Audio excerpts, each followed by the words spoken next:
So I have two of the most wonderful parents in the whole world.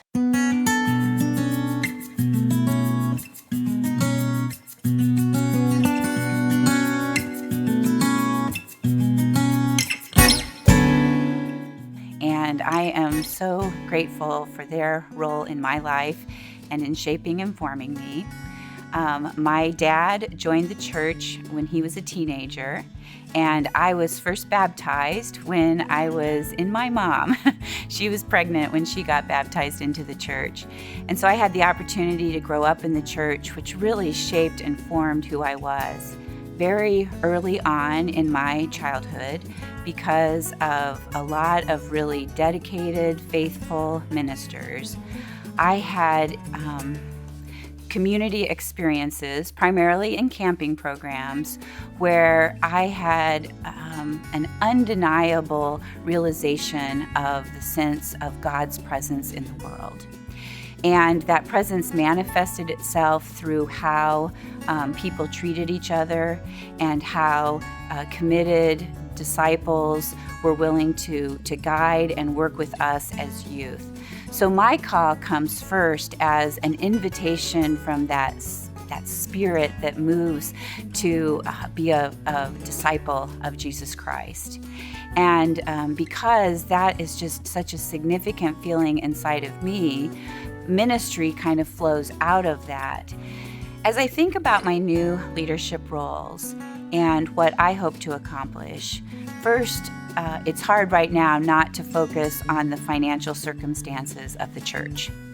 And so as the presiding bishop, I want to continue the journey with the church in exploring God's generosity and what it means as a church to live as generous disciples. But more specifically, I want to rebuild trust with the church with regards to the World Church's stewardship of their worldwide mission ties. I want to strengthen our financial position so that we are postured to provide a better future for the upcoming generations. But I don't just want to get bottled up in just the finances of the church. I really want to also help the church explore its true capacity to be all that God's calling it to be.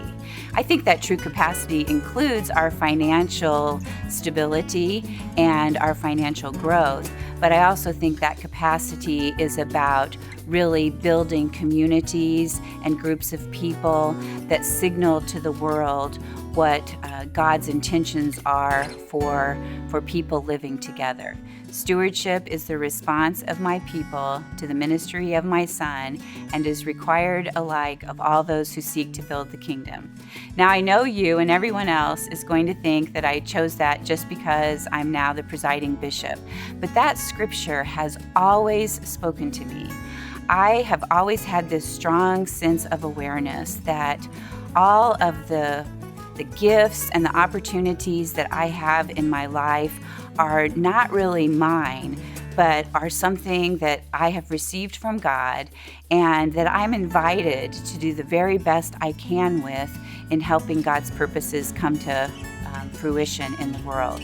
And so that scripture says it all, because I have lived and experienced the ministry of Jesus Christ. And because of what I've received in that ministry, I want to share it with other people. And I am definitely a kingdom builder. And so that scripture just captures the essence of what I think we're called to do as a church.